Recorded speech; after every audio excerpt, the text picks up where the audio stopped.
जो सियासी हलचल है वो बहुत तेज हो गई है।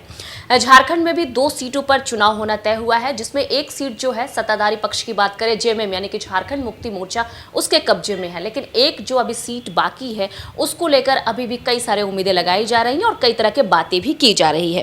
राज्य में अगर हम बात करें तो वो सत्ताधार गठबंधन हो या फिर विपक्ष की पार्टी हो, कौन प्रत्याशी होगा दूसरी सीट के लिए, अभी इसको लेकर मंथन चल रहा है। हमारा सवाल हमारे सहयोगी राकेश जी से हम ये जानना चाहेंगे आपसे कि राज्य की बात यानी कि झारखंड की बात हो या फिर दिल्ली की बात हो, बैठकों का जो दौर है लगातार जारी है, क्या लगता है, क्या सोचते हैं आप इस पर? देखिए, पहली सीट की बातचीत की जाए तो जेएमएम के पास 34 विधायक हैं, 28 का आंकड़ा उनको चाहिए, तो सीधे सीधे जेएमएम के पास एक तो जीत निश्चित दिखाई पड़ रही है। दूसरी जो सीट है खास करके प्रत्याशी की, उसमें अभी दौड़ चल रही है कि आखिर कौन होगा प्रत्याशी।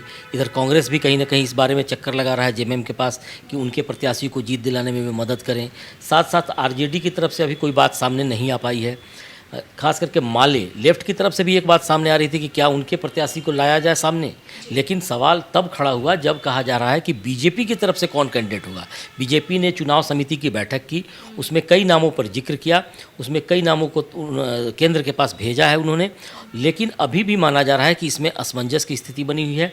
कल देर रात तक बैठकों का दौर चला है बीजेपी की दिल्ली में, और उसके बाद से कुछ नाम सामने आए हैं, जिसमें सबसे पहले जो यहाँ से भेजी गई थी लिस्ट, उसमें दीपक प्रकाश का नाम सामने आया था, अर्जुन मुंडा, आशा लकड़ा, और एक नाम और सामने आ रहा था। अच्छा, परिमल नथवानी के बारे में कुछ कहेंगे आप? वही मैं आ रहा था उस पर, क्योंकि परिमल नाथवानी को लेकर बीजेपी पहले ही चर्चा कर चुकी थी कि परिमल नाथवानी अगर झारखंड जैसे राज्य से चुनाव लड़ेंगे तो उनको जीत कैसे दिलाई जा सकेगी, इस पर मंथन चल रहा था। कल से खूब चर्चे में है वो। निश्चित तौर पे कहा जा सकता है कि परिमल नाथवानी आज के दिन में बीजेपी की तरफ से प्रत्याशी होने के लिए जो दावे होते हैं उसको वो पूरा करते नजर दावेदारी पूरी करते हुए दिखाई पड़ रहे हैं।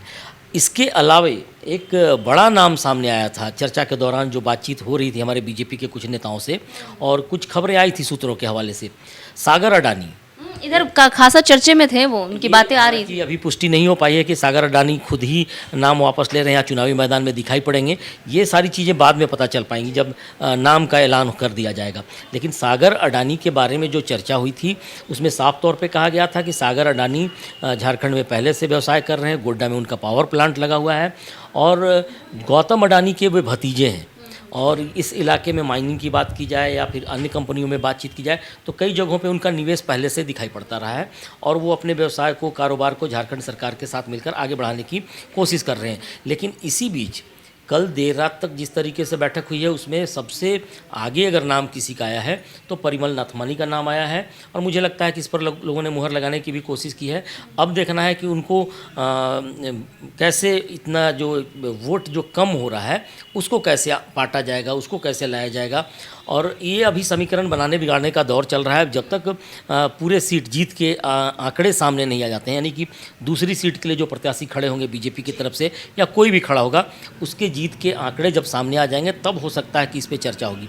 लेकिन फिलहाल की बातचीत की जाए तो बीजेपी परिमल नाथवानी को लेकर आश्वस्त नजर आ रहा है और इसको लेकर रणनीति बनाता दिख रहा है। परिमल जी की अगर हम बात करें तो वही फेस होने वाले हैं मतलब ये भाजपा के प्रत्याशी के रूप में। जिस तरीके से बैठक के दौरान बातचीत हुई थी उस दौरान इस बारे में चर्चा हुई थी, इस बारे में मुहर लगाने की भी बात कही जा रही थी। लेकिन आपने देखा होगा कि जिस तरीके से 24 का आंकड़ा जा रहा है, बीजेपी के पास 21 अपने विधायक हैं, जदयू से एक, खास करके एलजेपी से एक है और आजसू से एक है, तो ये 3 विधायक मिला करके 24 पे पहुंच रहे हैं। अब उनको 28 विधायक चाहिए, 28 वोट की ज़रूरत महसूस हो रही है। तो 4 विधायक कौन होंगे ये अब उनकी अंतरात्मा पर निर्भर करेगा। बीजेपी ने इस बात की ओर संकेत भी दिए हैं कि विधायक राज्यसभा चुनाव में अपनी अंतरात्मा को देखते हैं। और सबसे अहम बात कही जा सकती है कि राज्यसभा चुनाव में परिमल नाथवानी 2 बार यहाँ पे राज्यसभा सांसद बनकर रह चुके हैं, काफ़ी कुछ काम भी किया है, कुछ बातों को लेकर कई विधायक उनके करीब भी रहे हुए हैं, और खास करके रिलायंस से जब जुड़े हैं, बड़ी कंपनी से जुड़े हैं, तो निश्चित तौर पे कहा जा सकता है कि उनका एक औरा होता है, एक दायरा होता है जिसको लेकर वे चलते हैं। तो परिमल नाथवानी को लेकर के क्या कुछ समीकरण बनेगा, हो सकता है कि 1-2 दिन में हम लोग खुलासा करेंगे कि क्या कुछ होगा। लेकिन फिलहाल लगता है कि परिमल नाथवानी और ये 4-5 नाम हमने लिया, उन सारी चीज़ों पर चर्चा दिल्ली में हो चुकी है। अच्छा, अभी आपने एक वाक्य बोला कि चुनाव आते ही जो विधायकों के जो आत्मा होते हैं वो बाहर निकलने लगती हैं, खासकर राज्यसभा चुनाव की अगर हम बात करें तो। और ऐसा भी माना जाता है कि विधायकों के तो आत्मा जो है वो तो निकलती ही है, साथ ही साथ चुनाव जो होता है, वोटिंग जो प्रोसेस होता है उसी पर आधारित हो जाती है। इस बारे में आप कुछ सोच सकते हैं? देखिए, ये बड़ा दिलचस्प रहा है। झारखंड में जब जब चुनाव हुए हैं तब कई तरह की चर्चाएं हुई हैं, बातचीत हुई हैं, और मुझे लगता है कि राज्यसभा के चुनाव के साथ साथ राज्य के जो राजनीतिक समीकरण है उस पर भी इस बार संकेत दिखाई पड़ेंगे। जैसा कि हम लोगों ने जयराम का जिक्र किया था, जिस पे काफ़ी चर्चा हुई थी। तो फिलहाल ये माना जा रहा है कि जयराम किधर जाएंगे, और 4 वोट जो खास करके बीजेपी को चाहिए कौन देंगे। मेरी जानकारी में जो सूत्रों के हवाले से जो खबरें आ रही हैं कि कांग्रेस के कई विधायक हो सकता है कि बीजेपी के संपर्क में हों। कांग्रेस टूटने वाली है। अभी इस पे तुरंत तो मुहर लगाना संभव नहीं होगा, लेकिन अगर उनके प्रत्याशी की ओर से या फिर उनके लोगों को मजबूती हेमंत सरकार की तरफ से नहीं मिली तो हो सकता है कि ये खेल हो जाए, या फिर हो सकता है कि और भी जेएमएम के जो विधायक बच रहे हैं वही वोट दे दें। क्योंकि अमूमन इस बात की चर्चा पहले या फिर कई उदाहरण ऐसे हैं झारखंड में, जब राज्यसभा के चुनाव में अपोजिशन के लोग जो जिस दल से नहीं है उनके अपोजिशन वाले भी अपना वोट दे चुके हैं, जिसको क्रॉस वोटिंग के रूप में देखा गया है। तो इस बार भी क्रॉस वोटिंग हो जाएगी तो इस बहुत आश्चर्यजनक बात नहीं होगी। तो मुझे लगता है कि थोड़ा इंतजार करना चाहिए और थोड़ी समझने की ज़रूरत है, क्योंकि झारखंड की राजनीति अभी कई तरह की करवट बदल रही है। और उस पर जिस तरीके से हेमंत सोरेन की बात आती है कि आने वाले समय में उनके कांग्रेस उनके साथ रहेंगे नहीं रहेंगे, और कई ऐसे समीकरण बनते बिगड़ते नज़र आ रहे हैं जिस पर बातचीत लगातार हो रही है। लेकिन कौन प्रत्याशी होगा इसके बाद पता चल पाएगा कि विधायकों का रुख क्या होता है। अच्छा, बात तो ये भी कही जा रही थी सर, आपने कहा कि कांग्रेस जो है वो जेएमएम का साथ दे सकती है, लेकिन जिस तरीके से राजनीतिक माहौल अभी झारखंड का बना हुआ है उसमें ये भी चर्चा आई थी कि कहीं भाजपा जो है वो जेएमएम का दामन ना थाम ले। इस बारे में कुछ कहेंगे आप? देखिए, फ़िलहाल तो कहना मुश्किल है, लेकिन मुझे कई बातें बातचीत के दौरान आ रही हैं। हालांकि इस पे मुहर थोड़ा वक्त लगेगा। हो सकता है कि जेएमएम यहाँ पे पूरी सरकार मजबूती के साथ चलाए, कांग्रेस को बाहर करने की नौबत आए। हो सकता है कि कांग्रेस में टूट दिखाई पड़े, हो सकता है कि कोई नई पार्टी बनाने की बात कही जाए। तो ये सारी चीज़ें राजनीतिक गलियारों में दौड़ रही हैं, चल रही हैं, भाग रही हैं, जैसा कि झारखंड में देखा जाता है। अच्छा, विगत 1-2 महीने से झारखंड में बहुत उथल पुथल है, तो क्या हम ये कह सकते हैं कि ये चुनाव जो होने वाला था राज्यसभा चुनाव वो भी एक कारण हो सकता है? देखिए, बंगाल का चुनाव काफ़ी असर किया है। बंगाल के चुनाव के बाद से ये माना जा रहा था कि झारखंड में जब राज्यसभा के चुनाव होंगे उस समय जो गठबंधन दल के तमाम विधायक हैं वे कितने एकजुट रह पाते हैं और बीजेपी के प्रत्याशी को वोट देते हैं या नहीं देते हैं, ये बड़ा चल रहा था ये चर्चा में। और अभी की बातचीत की जाए तो आपने जो जिक्र किया कि इसके बाद से क्या कोई बदलाव आ सकता है, ये जो राज्य है खास करके झारखंड में माइंस मिनरल्स हैं, काफ़ी औद्योगिकरण होना है, विकास की हम बार बार चर्चा करते हैं, और उस पर अगर लगाम लगती नज़र आ रही है तो कहीं ना कहीं राजनीतिक संकट भी दिखाई पड़ता है। तो ऐसे में झारखंड मुक्ति मोर्चा के हेमंत सोरेन जो मुख्यमंत्री हैं उनकी भी अब सोच इस तरह की आ रही है कि एक स्टेबल गवर्नमेंट हो, स्थिर सरकार हो जो राज्य के विकास की बात कर सके, और ऐसे में उनको किसी का समर्थन न लेना पड़े तो ज़्यादा बेहतर है। अच्छा, आपने मुख्यमंत्री हेमंत सोरेन की बात की है, उनके बारे में भी कई बातें निकल के बीच में सामने आई थी कि कई सारे मुद्दों पर वो बोलने से अभी एकदम शांति बनाए रखे हुए थे, कई सारे मुद्दों पर वो बोल नहीं रहे थे। तो कई लोगों ने ये उम्मीद जताई कि हो सकता है कि राज्यसभा कहीं मुख्यमंत्री हेमंत सोरेन ही ना चले जाए। तो इस बारे में आप कुछ कहेंगे सर? देखिए, मुख्यमंत्री की बात तो तुरंत कहना संभव नहीं है कि मुख्यमंत्री का रुख क्या होगा, लेकिन ऐसा संभव है कि पार्टी के कुछ विधायक पार्टी लाइन से बाहर जाकर वोट दे दें बीजेपी के प्रत्याशी को। और इसके पीछे के भी कारण की बातचीत की जाए तो मेरी जो जानकारी है कि बीजेपी की जो चाहत है खास करके कि केंद्र में वो सरकार चलाए, राज्य में हेमंत सोरेन सरकार चलाएं और इस इलाके का विकास किया जाए, लेकिन कांग्रेस मुक्त झारखंड बनाने की, कांग्रेस मुक्त देश को ले जाने की मुहिम तेज है। तो आप पड़ोसी राज्यों बिहार की बात कर लें, बंगाल की बात कर लें, छत्तीसगढ़ की बात कर लें, और इधर फिर उड़ीसा की बात कर लें, मध्य प्रदेश की बात कर लें, हिंदी भाषी क्षेत्र जितने इधर नज़र आ रहे हैं सारे जगहों पे बीजेपी का कब्जा हो गया है और बचा है बीच में झारखंड।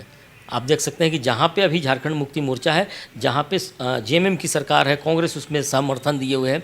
तो ऐसे में जब हम विकास की चर्चा करते हैं, बड़े विकास की बात करते हैं, तो कांग्रेस जिस तरीके से बातचीत करती है या फिर जो केंद्र सरकार और राज्य सरकार के बीच जो तालमेल की स्थिति होती है विकास को लेकर के, वो प्रभावित होता नज़र आता है। और हेमंत सोरेन पर भी दबाव है कि राज्य की जनता उनसे जानना चाहती है कि आप विकास कैसे करेंगे। राज्य 25 साल से अधिक का हो चुका है। तो ये सारे समीकरण जब बनते बिगड़ते हैं तो हो सकता है कि ऐसी स्थिति नज़र आए कि झारखंड मुक्ति मोर्चा कुछ कांग्रेस के विधायकों को तोड़कर सरकार बना ले, मजबूत सरकार बना ले और अपनी पार्टी में शामिल कर ले, या फिर कांग्रेस के कुछ विधायक टूटकर एक नई पार्टी का गठन करें जो कि जेएमएम। नई पार्टी के गठन की क्या संभावनाएं व्यक्त की जा रही है झारखंड में? सवाल यही होता है कि हम यही पूछने वाले चुनाव के राज्यसभा के चुनाव के बाद से कुछ संकेत ऐसे आए हैं, इसी बहाने कुछ चीज़ें चल रही हैं। नाम तो मैं नहीं लूँगा, लेकिन एक ऐसी चर्चा राजनीतिक जगत में है कि अबुआ कांग्रेस के नाम से कोई पार्टी बन सकती है। हालांकि इसकी रजिस्ट्रेशन कैसे होगी, इसका विधिवत कैसे काम किया जाएगा, ये सारी राजनीति में सूत्रों के हवाले से चर्चा के दौरान चल रही हैं और इस पर कुछ लोग बातचीत भी कर रहे हैं, लेकिन खुलकर कोई सामने बोलता नज़र नहीं आ रहा है। अब कानाफूसी चल रही है, आधिकारिक तौर पर कोई इसके बारे में बोलने से बच रहा है? अभी भी बच रहा है लोग, क्योंकि अभी ये बड़ा संकेत दिखाई पड़ रहा है कि झारखंड में, राज्य में झारखंड मुक्ति मोर्चा कैसे शासन करेगा। और आने वाले समय में जब चुनाव होंगे तो ऐसी परिस्थिति बनाने की कोशिश की जा रही है कि जेएमएम अपने बल पे सरकार बनाए, यानी कि पूरे जो 41 के आंकड़े हैं झारखंड मुक्ति मोर्चा करे, इसकी तैयारी भी की जा रही है। तो राज्यसभा एक बहाना जरूर दिखाई पड़ेगा, प्रत्याशियों के नाम पे वोट दिए जाएंगे, क्रॉस वोटिंग भी हो सकती है, और उस दौरान अगर पार्टी की तरफ से कोई एक्शन लिए जाते हैं, यानी कि अगर कांग्रेस के 4-5 विधायक टूट जाते हैं और राज्यसभा में वोट देते हैं तो एक्शन की बात आएगी। जब एक्शन लेने की बात आएगी पार्टी की तरफ से तो हो सकता है कि पार्टी छोड़ दें वो। तो ये सारे समीकरण राज्य में चल रहे हैं फिलहाल, लेकिन फिलहाल राज्यसभा का चुनाव है और मुझे लगता है कि राज्यसभा के चुनाव में राजनीतिक समीकरण उठापटक चलते रहते हैं। 2 प्रत्याशियों की बात आएगी, 2 जीतकर राज्यसभा जाएंगे, कौन होगा असमंजस है। हालांकि जेएमएम ने भी अभी नाम की घोषणा नहीं की है, तो उम्मीद करते हैं कि जल्द ही इस बारे में सब कुछ सामने आ जाएगा। जैसे हम आप लोगों ने अभी भाजपा के बारे में बात की कि भाजपा से कई सारे नेताओं के नाम निकलकर सामने आ रहे हैं, जिस पे हम लोगों ने खासा चर्चा की। जेएमएम की भी बात हो रही थी कि उनके यहाँ से भी उनकी 3 बहुएं जो और बेटियां हैं जिनका नाम बहुत चर्चा में है, जिसमें कल्पना सोरेन, अंजलि सोरेन भी शामिल है। तो क्या लगता है कि जेएमएम को लेकर एक और बात की जा रही है कि जेएमएम वैसा ही दावेदार उतारेगा जो कि 2029 में होने वाले विधानसभा चुनाव में वोट बैंक को साधने की कोशिश करेगी? तो ऐसा क्या जेएमएम से ही प्रत्याशी होगा या फिर कोई बाहर का किसी को लाकर जेएमएम रखने वाली है? इस बारे में आप क्या कहते हैं? देखिए, अभी तुरंत में जो चीज़ें आई थी हाल के दिनों में, परिवार का एक सदस्य उम्मीद है कि हो सकता है कि परिवार का एक सदस्य हो जो चुनाव जीतकर राज्यसभा जाए। कौन होगा थोड़ा वक्त लगेगा, लेकिन झारखंड मुक्ति मोर्चा के बारे में बातचीत की जाए तो इसके पहले आपने सुना होगा कि केडी सिंह दिल्ली से सीधे लॉन्च किए थे, और जिस तरीके से उस समय चुनाव हुए राज्यसभा के, उस दौरान काफ़ी उठापटक भी देखने को मिला और बाद में ये भी कहा गया कि काफ़ी पैसे का लेन देन हुआ, कई चीज़ें जांच के दायरे में भी आ गई थी। तो ये सारी चीज़ें तो लगातार चल ही रही थी, लेकिन झारखंड मुक्ति मोर्चा मुझे लगता है कि थोड़ा वक्त जरूर लगेगा। एक प्रत्याशी जरूर जिताने की कोशिश करेगा और दूसरे प्रत्याशी की बातचीत की जाए तो मुझे जो लगता है कि एक मजबूत प्रत्याशी को जिताने की कोशिश की जाएगी, जिससे इस राज्य का भला हो पाए और साथ साथ आने वाले समय में जो राजनीतिक समीकरण बनेंगे बिगड़ेंगे उसमें भी उनकी भूमिका काफ़ी अहम हो, और राज्य को विकसित करने की जब बात हो, जनता जब सवाल करेगी तो उसका सही जवाब देने की स्थिति में हेमंत सोरेन रहें और उनकी पार्टी मजबूती के साथ लंबे समय तक सरकार चला पाए, इस पर भी चर्चा चल रही है। चलिए, बहुत बहुत शुक्रिया आपका। देखिए, होने वाले राज्यसभा चुनाव को लेकर हम अगर झारखंड की बात करें तो राजनीतिक सरगर्मियां बहुत ज़्यादा बढ़ गई हैं, बहुत उठापटक देखने को मिल रहा है। जेएमएम की तरफ से एक प्रत्याशी होंगे ही होंगे, कौन होंगे अभी नाम की घोषणा नहीं हुई है, और भाजपा में लगातार इसको लेकर अभी मंथन चल रहा है, बैठक हो रही है। हम लगातार इस पर अपडेट बनाए हुए हैं, जो भी इससे जुड़ा हुआ नया अपडेट आएगा हम तुरंत आपसे साझा करेंगे। आप TV 45 देखते रहिए। मैं थी आपके साथ सृष्टि और हमारे साथ थे हमारे सहयोगी राकेश।